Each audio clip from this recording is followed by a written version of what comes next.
6 months after the rescue of the 12 human children, the galaxy had changed forever. The Zephyrian Collective no longer existed. Their research facilities had been destroyed, their ships captured or sunk, and their surviving scientists were in human custody awaiting trial, but the humans had not stopped there. They had traced every connection, followed every lead, and hunted down every species involved in the child trafficking network. The hegemony trading stations were gone. The syndicate's slave markets had been burned to ash. Even powerful species that thought themselves untouchable had learned to fear the sight of human warships. Admiral Lisa Harper stood on the observation deck of the Retribution, looking out at Earth as her flagship approached home. Behind her, the largest fleet in human history was returning from the most successful military operation in their species. History, but Harper was not thinking about military victories. She was thinking about the children, over 800 young. Creatures from 43 different species had been recovered from the trafficking network. Most were being returned to their homeworlds, escorted by human ships to ensure their safe arrival. The lucky ones would recover completely. Others would need years of care to heal from what had been done to them. "Admiral," Colonel Foster said, as she joined Harper at the window. "The children are ready for the homecoming ceremony," Harper nodded. The 12 human children who had started this whole war were healthy and strong. They had spent months on Earth with their families, recovering from their ordeal. But they had asked to be here for the fleet's return, to see the end of the mission that had begun with their rescue. "How are they doing?" Harper asked. "See for yourself," Foster said with a smile. Lucy Martinez walked onto the observation deck. No longer the frightened 8-year-old who had been taken from Harmony Base. She was still small, still fierce, but now she carried herself with the confidence of someone who had faced the worst the galaxy could offer and survived. Behind her came Ben Carter, now 30 and already talking about joining the Earth Defense Force when he was old enough. Katie Sullivan followed, carrying little Amy, who was 7 now and had nightmares sometimes but was getting better every day. "Admiral Harper," Lucy said formally, "we wanted to thank you for keeping your promise." "What promise was that?" Harper asked, though she knew the answer. "You said you would make sure this never happened again." "And you did." Harper knelt down to Lucy's level. "We all did, sweetheart. This was not just about rescuing you. It was about making sure no other children would go through what you went through." Ben stepped forward. "The news reports say that some alien species are angry about what we did. They say we violated their sovereignty and destroyed their legal businesses." Harper's expression hardened. "What do you think about that, Ben?" The boy considered the question seriously. "I think that anyone who considers buying and selling children a legal business deserves whatever they got." "I agree," Harper said. "And, so does every parent in human space." The homecoming ceremony was broadcast to every human world and station. Billions of people watched as the children who had sparked a war spoke to the galaxy about what had happened to them and what it meant. Lucy Martinez stood at the podium in the Earth Defense Force headquarters, looking out at an audience that included diplomats from dozens of species. She was 9 years old now, but when she spoke, her voice carried the authority of someone much older. "My name is Lucy Martinez," she began. 6 months ago, aliens took me and 11 other children from our home. They thought we were just specimens they could study and experiment on. They thought our parents would never find us. They thought wrong." She paused, looking directly at the alien diplomats in the audience. "Some of you are angry because humans destroyed your facilities and arrested your people. You say we violated your laws and your sovereignty, but I want you to remember something. You violated something much more important. You violated our families." The audience was completely silent. Even the alien diplomats seemed to understand that they were witnessing something historic. "Humans are not the strongest species in the galaxy," Lucy continued. "We are not the smartest, or the most advanced, but we are something else. We are protectors. When you take our children, you do not just anger their parents. You wake up something in every human being that will not rest until those children are home safe." Ben Carter joined her at the podium. The aliens who took us thought they were so much smarter than humans. They had technology we had never seen. They had ships that could appear from nowhere, but they made one mistake. They thought technology was more important than love. Katie Sullivan stepped up next, still holding Amy's hand. They did not understand that human parents will cross the galaxy to find their children. They did not understand that human soldiers will fight impossible battles to bring them home. They did not understand that an entire species will go to war to protect its young. Admiral Harper watched from the side of the stage as the 4 children delivered a message that would echo across the galaxy for generations. They were not speaking just as victims or survivors.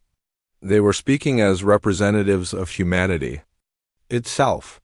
"We want every species in the galaxy to know," Lucy said in conclusion, "that humans will trade with you, learn from you, and work with you to build a better future. But if you ever take our children or anyone's children, you will face consequences that you cannot imagine. We have shown you what happens when humans stop being diplomatic. Do not make us show you again." The ceremony ended with the unveiling of the Child Protection Protocols, a new set of laws that made humanity the official guardian of child welfare throughout the galaxy. Any species that harmed, enslaved, or trafficked young creatures would face immediate intervention by human forces. Some alien governments protested. They claimed humans had no right to impose their values on other species. Their protests were answered by Captain Jake Morrison, who had been promoted to admiral after his actions during the war. "We are not imposing our values on anyone," Morrison said during a Galactic Council session. "We are simply stating a fact. If you hurt children, we will stop you. That is not a threat or a negotiation, it is a promise." The protests stopped when a dozen human battle fleets took up positions throughout the galaxy, ready to respond to any report of child abuse or trafficking. Dr. Ryan Brooks published his research on the Zephyrian trafficking network, documenting the scope of the crimes that had been committed. His report became required reading in diplomatic schools across the galaxy, a reminder of what happened when civilized species looked the other way while the innocent suffered. Colonel Elena Rodriguez, the woman whose cybernetic implants had started it all, established the Guardian Foundation, an organization dedicated to rescuing trafficked children and returning them to their families. The foundation was funded by the assets seized from the Zephyrian Collective and their customers, but perhaps the most important change was in how other species viewed humanity. Before the war, humans had been seen as a young, idealistic species that would eventually learn to be more practical about galactic realities. Now they were seen as something else entirely. They were the species that would burn down civilizations to protect children. They were the guardians who could not be bribed, threatened, or reasoned with when young lives were at stake. The Zephyrian War had taught the galaxy a lesson about human nature that would never be forgotten. Humans were not just another species, competing for resources and territory. They were parents, and they would do anything to protect their young. Commander Vexstar spent his remaining days in a human prison, writing memoirs that no one would ever read. In his final entry he wrote, "We thought we were studying primitive creatures. Instead, we awakened something that should have remained sleeping. We thought we were predators, but we learned too late that, in a galaxy full of children, humans are the apex guardians." 5 years after the war ended, Lucy Martinez graduated from the Earth Defense Force Academy at the age of 14, the youngest cadet in the Academy's history. She chose to specialize in child protection services, following in the footsteps of the people who had rescued her. On the day of her graduation, Admiral Harper asked her what she planned to do with her career. "I want to make sure that no child ever goes through what we went through," Lucy replied. "I want to make sure that when someone needs rescuing, humans are there to help. And if someone tries to stop you?" Lucy smiled, and in that smile was the fierce determination that had defied an entire alien species when she was 8 years old. "Then they will learn the same lesson the Zephyrians learned. You do not take human children. Ever." Admiral Harper nodded with satisfaction. The galaxy was safer now, not because humans had conquered it, but because they had made it clear that they would protect the innocent no matter what the cost. The war that began with 12 kidnapped children had ended with a simple but powerful message sent to every species among the stars. Humanity was watching. Humanity was waiting. And if you harmed a child anywhere in the galaxy, humanity would find you. And when they did, you would learn why you should never have taken human children. In the first place, the galaxy had been warned. The galaxy had learned. And the children were safe. That was all that mattered. Commander Jake Morrison sat in the cold metal chair and watched the alien faces around the long table. 6 months of talking and nothing had changed. The same words, the same angry voices, the same fear in their eyes when they looked at him. The diplomatic station spun slowly around Centauri Prime, through the big windows. Jake could see the planet's red surface far below. 12 different alien species had their representatives here. All of them wanted the same thing. They wanted humans to stop growing stronger. "The Terran Federation has violated the spirit of galactic law," said Council Prime Zethkar. The big lizard creature slammed his clawed hand on the table. "Your species expands too fast. You build too many ships. You take too much space." Jake did not move. He had heard this speech many times before. Next to him, Ambassador Lisa Hayes typed notes on her datapad. She looked calm, but Jake knew she was angry inside. They both were. "We follow every treaty," Jake said in a quiet voice. "Every law you made, we follow. Every rule you wrote, we obey. Show me one broken law." The crystalline hegemony representative spoke next. Its voice sounded like breaking glass. "You mine in systems we wanted to claim." "Unclaimed systems," Lisa said without looking up from her pad, "open to any species under Article 7 of the Galactic Mining Accord." "You terraform worlds that should remain empty," complained the Vorthan Empire delegate. The tall gray alien pointed a long finger at Jake. "You change planets to suit your needs instead of adapting to them. Worlds that no other species wanted." Jake replied, "Worlds you called worthless rocks." High Arbiter Velanathi floated above the table. The energy being glowed with soft blue light. "Perhaps we can find a middle ground. The human expansion could slow down." "Voluntary limits on new colonies." Jake stood up. He had been sitting for 4 hours listening to the same complaints. "We came here to talk about peace, real peace. Equal treatment under galactic law. What I hear instead is fear." "Fear of what?" "Your species might become," Zethkar hissed. His yellow eyes stared at Jake with hatred. "Humans are too aggressive, too unpredictable, too dangerous to let grow without limits." "Dangerous because we work hard, because we adapt? Because we succeed where others fail?" Jake walked around the table slowly. Each alien representative watched him move. "Or dangerous because we ask for the same rights you give to each other."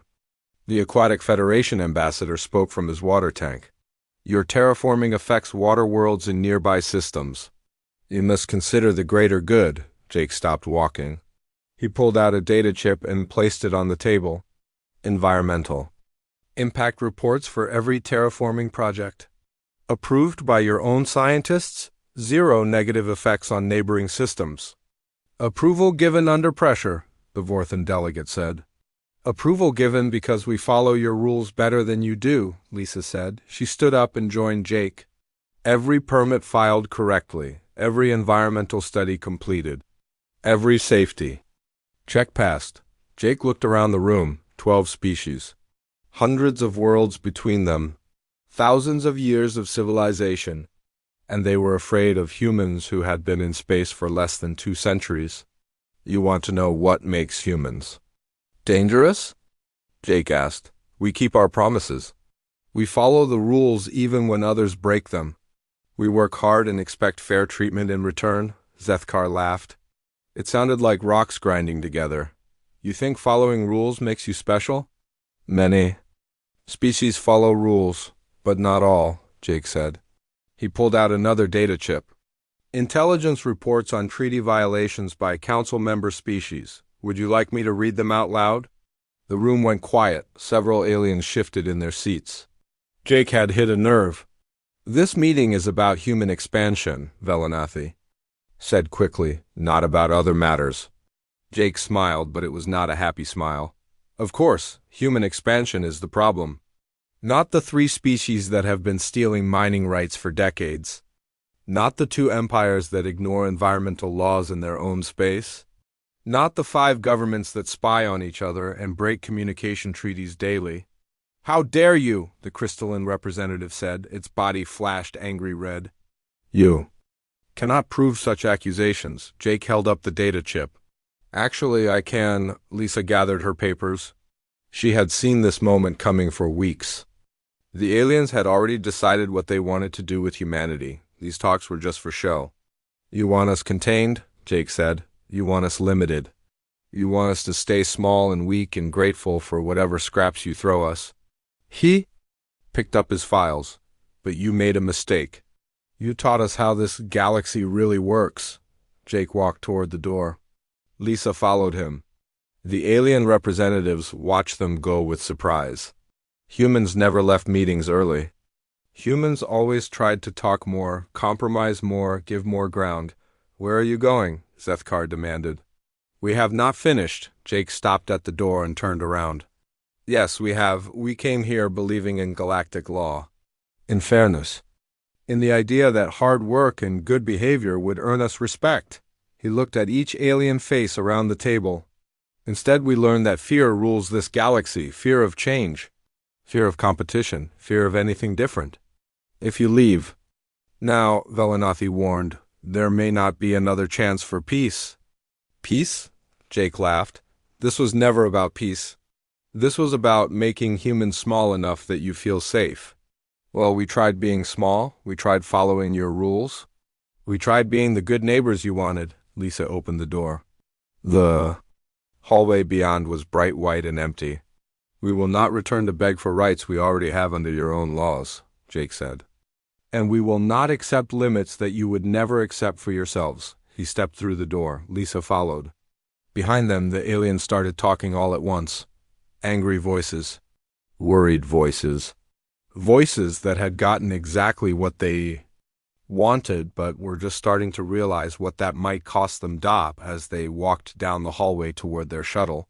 Lisa spoke quietly. "They have no idea what they just did." Jake nodded. "No, they don't. They think humans will go home and hide. They think we will give up and accept whatever they decide for us, but we won't." "No," Jake said, "we won't." They wanted to see what humans do when we stop trying to fit in. Now they will find out. The shuttle bay doors opened ahead of them.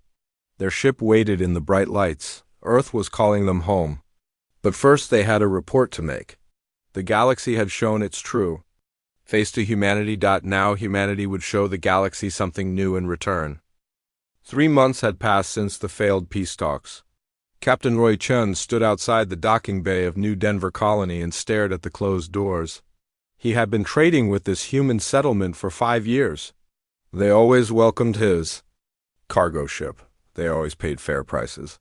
They always invited him for dinner. Today was different. "Request denied," the port control officer said through the radio. Her voice was polite but firm. "Trade relations have been suspended indefinitely." "Suspended?" Roy asked. "Why?" "I have the medical supplies you ordered last month. We no longer require outside trade. Please depart the system within 1 hour." Roy looked at his cargo manifest. 2 million credits worth of medicine and equipment. All ordered and paid for by New Denver Colony. Now they did not want it. "Can I speak to Administrator Phillips?" "We have been trading partners for years." "Administrator Phillips is not available." "Please depart within 1 hour." The radio went dead. Roy stared at the silent colony below. Lights glowed in the buildings. Ships moved in the sky. Everything looked normal. But something had changed. Across the galaxy, other traders had the same experience. Human colonies that once welcomed visitors now turned everyone away. No explanation, no anger. Just polite refusal and requests to leave on Earth. Admiral Ben Parker walked through the deep tunnels beneath the Pacific Ocean. The command center was 5 miles underground and completely hidden from orbital scans. Banks of screens showed data from across human space. "Status report," he said to his aide. "All colonies have implemented Protocol 7. Lieutenant Commander Sandra Wells replied. No alien visitors, no alien trade. All diplomatic channels closed. Good, what about our people in alien space? All deep cover agents have gone dark as ordered. Surface contacts are maintaining normal routines but reporting everything through encrypted channels, Parker nodded. The galaxy thought humanity was hiding in fear. They had no idea how wrong they were. Dr. Kate Sullivan stood in her laboratory on Luna and looked at the data on her screen. 50 years of peaceful contact with alien species. 50 years of sharing knowledge and learning about galactic civilization.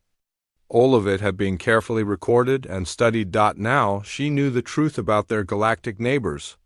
The crystalline hegemony, she said to her research team. They told us they were silicon-based life forms.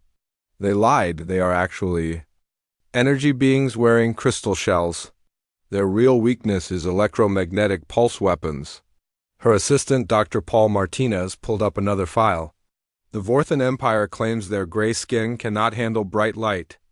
Also a lie? They see perfectly well in any light spectrum? They just wanted us to think they were weak. And the Saurians? Asked Dr. Rachel Green. Sullivan smiled coldly. Zethkar and his people are not natural predators like they pretend. They were plant eaters until they developed technology. All their aggressive behavior is learned, not instinctive. High-frequency sounds cause them severe pain. The data files contained 50 years of medical scans, biological samples, and behavioral studies. Every alien species that had visited Earth or traded with human colonies had been carefully analyzed. The information was supposed to help build better relationships. Instead, it revealed that most species had been lying about their capabilities from the beginning. They all hid their real strengths and weaknesses, Martinez said. They wanted to seem more powerful or more vulnerable than they really were. Classic misdirection, Sullivan agreed. Make your enemies underestimate you while you gather intelligence on them. She pulled up another screen showing human space. Red dots marked every human colony and outpost. Blue lines showed trade routes and communication networks. It looked like a normal expansion pattern, but the real map was classified. It showed the hidden bases that had been built in the void between stars, the secret shipyards that used new stealth technology, the research stations that studied dark matter and quantum mechanics. While the galaxy worried about human expansion into normal space, humanity had been colonizing regions that other species thought were empty and worthless, Intelligence Director Alex Turner read the reports in his office on Mars. Human agents across the galaxy sent information through channels that piggybacked on cosmic background radiation. No alien species had detected the communication network. The Aquatic Federation is planning to blockade human shipping lanes, his aide reported. They want to force us back to the negotiating table. Let them try, Turner said. They do not. Know that we stopped using their shipping lanes months ago. The crystalline hegemony is building new weapons platforms in the Rigel sector. Weapons designed to fight the old human ships, Turner noted. They have no data on our new vessels. And Zethkar? Still pushing for a military response. He thinks humans will surrender if faced with superior force. Turner looked at the intelligence summary. Every major alien government was planning some kind of action against human space. Blockades, inspections, peacekeeping forces.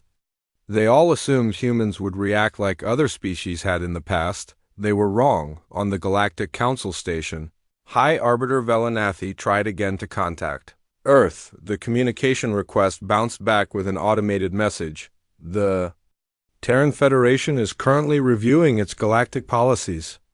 All external communications are suspended.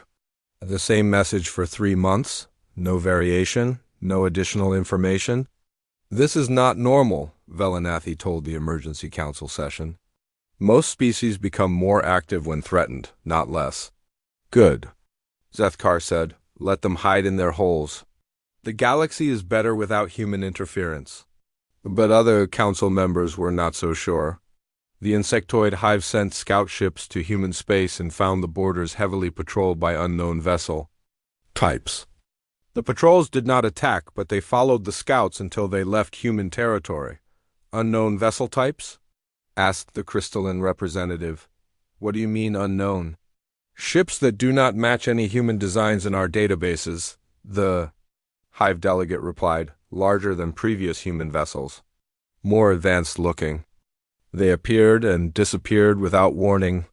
Impossible, said the Vorthan Empire delegate. Humans do not have cloaking technology. They did not cloak. They simply were not there, then they were there, then they were not there again. The council chamber grew quiet. If humans had developed new technology that changed the balance of power. But how could they advance so quickly in just 3 months? The answer was simple. They had not advanced in 3 months. They had been advancing in secret for years while participating in peaceful galactic society. Every diplomatic exchange had been a chance to learn. Every trade agreement had included technology transfers. Every cultural visit had provided intelligence. Now, the galaxy was seeing the results of decades of human learning and preparation. Captain Roy Chun filed his report with the Traders Guild. Human space is closed to all outside traffic. No explanation given. Suggest updating navigation charts to avoid human sectors. Similar reports came in from across the galaxy. Human space had become a black hole in the galactic economy. No trade. No communication. No contact of any kind, but the humans had not simply shut down. Scout ships detected high levels of activity in human space, construction projects, fleet movements, communications traffic between human worlds. They were not hiding. They were preparing, and nobody knew what they were preparing for. Patrol leader Krikstal guided her ship through the darkness of the void sector. The insectoid hive had sent her to investigate strange energy readings in the space between galactic arms. Space that should be completely empty. Sensor contact. Her navigation officer buzzed. Large artificial structure bearing 27 Mark IV. Krikstal clicked her mandibles together. Distance? 50,000 kilometers enclosing. Visual confirmation? Negative. Sensors show a structure the size of a small moon, but visual scans show empty space. Krikstal had been patrolling for the hive for 30 years. She had never seen anything like this. Full sensor sweep. Record everything. Her ship's instruments went crazy.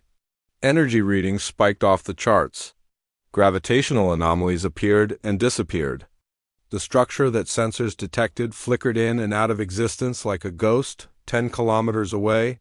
Captain Nick Williams watched the insectoid patrol ship from his hidden vessel. The human ship existed partially outside normal spacetime, using technology that combined quantum mechanics with dark matter manipulation. To alien sensors, they were just shadows in the void. They are getting close, his sensor operator said. Let them look, Williams replied. They cannot see what they do not understand. The human ship was one of hundreds that patrolled the secret installations hidden throughout the galaxy.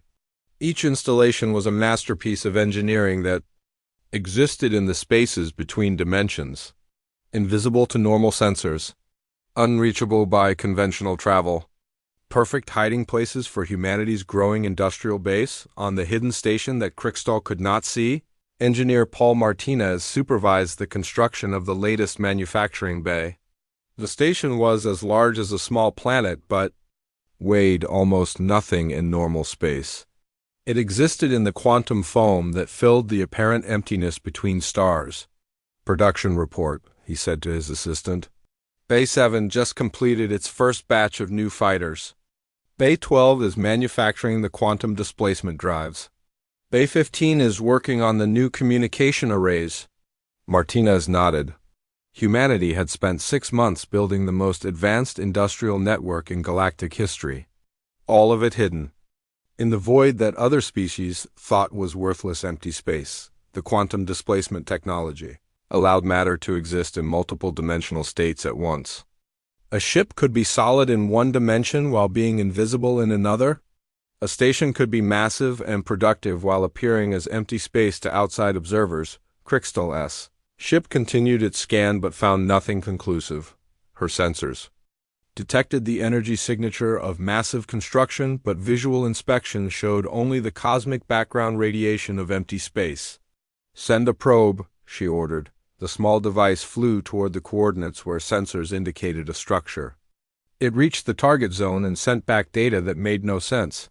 High concentrations of exotic matter. Artificial gravitational fields. Clear signs of technology. But still nothing visible. "Malfunction?" asked her communications officer. "Run. Full diagnostics on all sensor systems," Krickstall ordered. The diagnostics showed all systems functioning perfectly. The readings were real. Something huge was there. Something that existed but could not be seen. Williams watched the probe fly through the station's outer construction areas.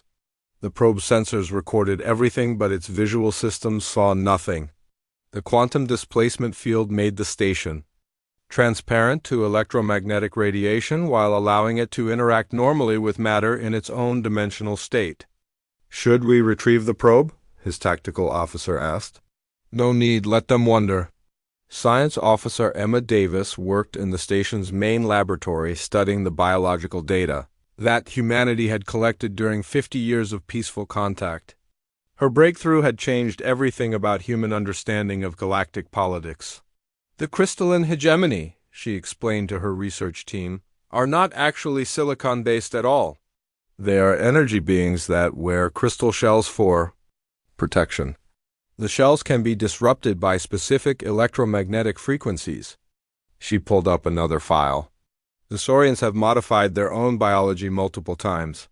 They were originally herbivores but used genetic engineering to become predators. Their enhanced aggression comes from artificial hormone regulators that can be chemically neutralized." "What about the Aquatic Federation?" asked her assistant. "Water breathers by choice, not biology. They can survive in any atmosphere, but prefer aquatic environments for cultural reasons. Their weakness is rapid pressure changes that disrupt their breathing apparatus." The data revealed something disturbing. Most galactic species had presented false information about their capabilities during first contact. They had all been playing a complex game of deception and misdirection while gathering intelligence on each other. Humanity had been the only species that shared accurate information about their biology and technology. They had been honest while everyone else was lying. "The good news," Davis continued, "is that we have detailed scans of every species' real biological structure. The bad news is that they all know our real capabilities too." "Not all of them," Martinez said through the communication link from his construction bay. "They know our old capabilities. They have no idea what we can do now." Davis smiled. Human technology had advanced more in 6 months than in the previous 50 years. The combination of alien knowledge and human innovation had produced breakthroughs that redefined what was possible, quantum displacement drives that allowed ships to exist in multiple dimensions, dark matter manipulation that created invisible installations, biological weapons designed to exploit the specific weaknesses of each alien species, communication networks that used cosmic background radiation as a carrier wave. Most importantly, they had learned to think like the galaxies. Other species? To plan in secret, to misdirect and deceive, to prepare for war while talking about peace. Krickstall recalled her probe and prepared to leave the void sector. Her mission report would state that sensors detected unknown anomalies, but visual confirmation was impossible. Her superiors would file the report with hundreds of others describing similar encounters, ghost ships that appeared on sensors but could not be seen, energy readings from empty space, gravitational anomalies that made no sense, strange radio signals that sounded artificial but came from regions with no known inhabitants. The Galactic Intelligence Services were going crazy trying to explain the phenomena. Some blamed equipment malfunctions. Others suggested unknown natural forces. A few worried that a new species had entered the galaxy. None of them considered the possibility that humans had learned to hide in plain sight. As Krickstall's ship departed, Williams sent a coded transmission to Admiral Parker on Earth. "Insectoid. Patrol has withdrawn. Void Station 7 remains undetected. Construction proceeding on schedule. Across the galaxy, similar messages flowed through the hidden communication network.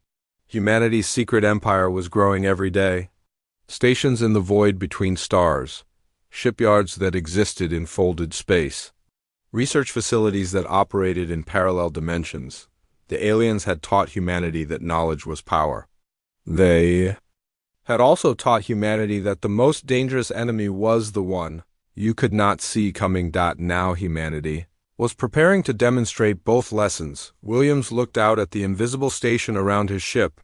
Construction robots worked in the quantum foam, building structures that existed outside normal spacetime.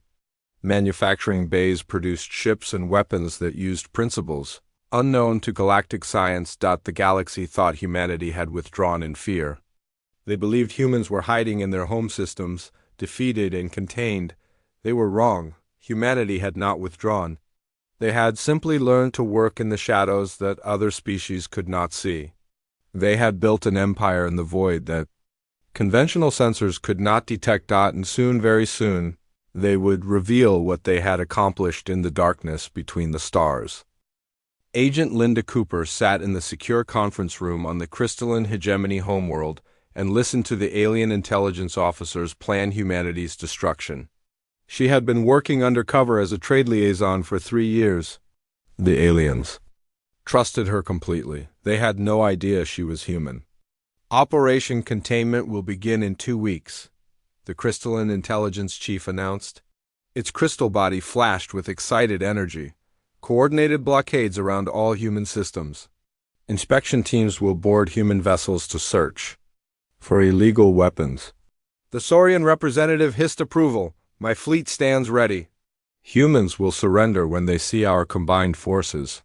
Cooper took notes like a good trade official should. Inside, she was recording every word through neural implants that broadcast to hidden receivers throughout the galaxy. The aliens were about to make the biggest mistake in galactic history. What about resistance? Asked the Vorthan delegate. Humans are cowards, the Saurian replied. They ran from the peace talks. They hide in their systems. They will not fight. When faced with real power, Cooper almost smiled. If only they knew what humans had been building while they made their plans.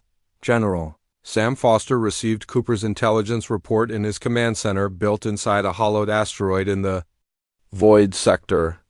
The massive facility coordinated operations across hundreds of hidden bases throughout the galaxy. Timeline confirmed, his aide reported. Operation Containment begins in 14 days.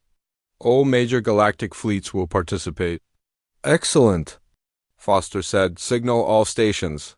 Phase 2 is authorized. Across the galaxy, human agents who had spent years in deep cover began activating sleeper protocols. Trade officials like Cooper, cultural exchange students, medical researchers, diplomatic staff, scientists working on joint projects, hundreds of humans embedded in alien society, all waiting for this moment. Director Ryan Clark stood in his weapons research facility hidden in the space between dimensions. His team had spent months developing countermeasures for every alien species in the galaxy. Status report on the biological weapons, he said. Saurian hormone disruptors are ready for deployment, his chief scientist replied.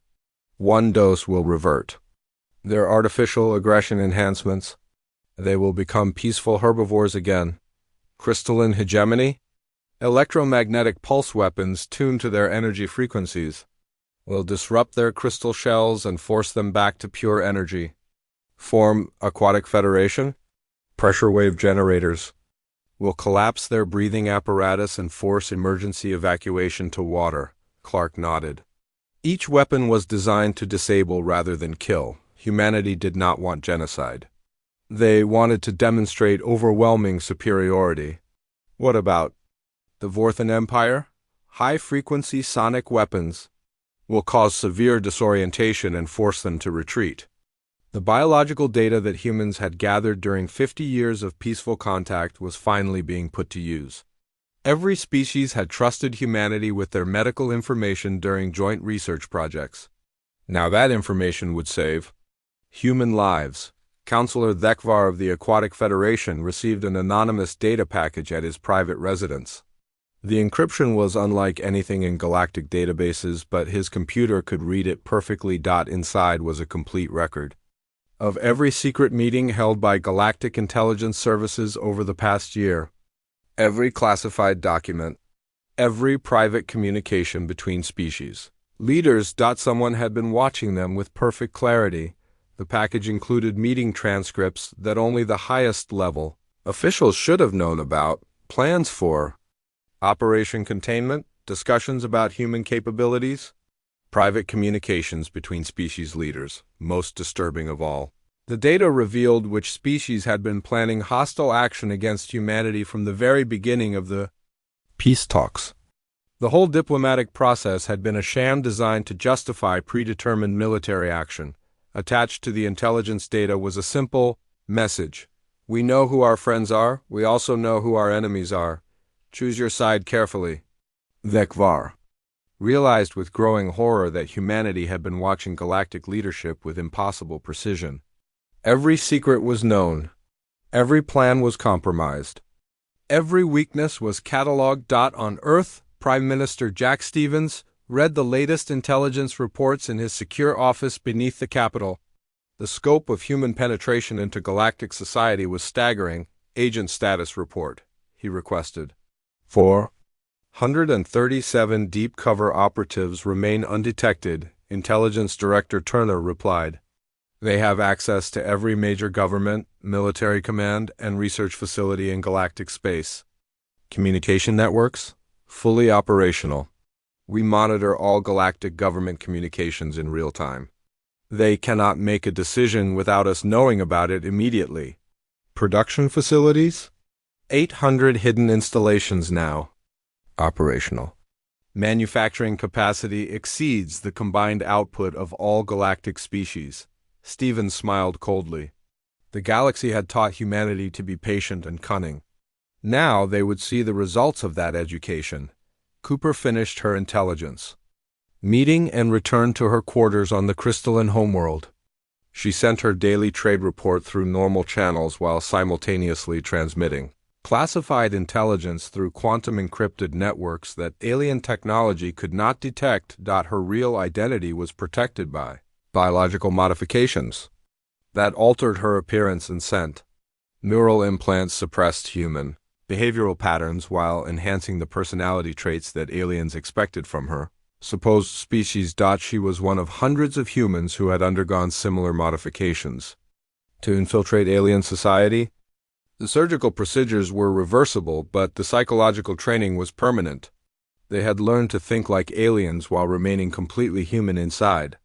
Trade negotiations proceeding normally, she reported through official channels. Operation containment will commence as scheduled, she transmitted through hidden networks. The galaxy's intelligence services were finally beginning to understand the scope of their problem. Patrol ships reported impossible encounters with ghost vessels. Secure facilities discovered that their most classified documents had been copied. Government communications that should have been completely private appeared in anonymous data packages sent to opposition leaders. How is this possible? Thekvar demanded at the emergency council session. Our security is absolute. Clearly it is not, High Arbiter Velanathi replied. Someone has been watching us for years, learning our secrets, planning responses to our actions. The humans, whispered the insectoid delegate. They have been preparing for this. Impossible, Thekvar hissed. Humans do not have the technology for such surveillance. But the evidence was overwhelming. Every major alien government had been penetrated. Every secret plan had been discovered. Every weakness had been identified and catalogued. The species that had dismissed humans as primitive newcomers were discovering that their evaluation had been catastrophically wrong. General Foster activated the final phase of humanity's intelligence operation. Hidden transmitters throughout galactic space began broadcasting a simple message on all frequencies. To the leaders of the Galactic Council. You planned Operation Containment believing that humans would surrender when faced with superior force. You were wrong. We know your plans. We know your capabilities. We know your weaknesses. We have been watching you for years while you thought you were watching us. The student has become the teacher. Class is about to begin. The transmission lasted exactly 60 seconds. Then every human agent across the galaxy simultaneously revealed their true nature and disappeared. Cooper walked out of the crystalline embassy in broad daylight, removed her disguise, and activated a personal teleportation device that transported her to a hidden human facility light years away. Hundreds of other agents did the same across the galaxy. 3 years of careful infiltration ended in a single, coordinated withdrawal that left alien security services reeling. The message was clear. Humanity had been inside their governments, their militaries, and their research facilities for years. Every secret was compromised. Every plan was known. Every advantage was lost. Operation Containment was scheduled to begin in 8 days. But now the aliens knew that humans would be ready for them. The question was no longer whether humans would surrender when faced with superior force. The question was whether the galactic species were prepared for what humanity had become while they were planning their attack.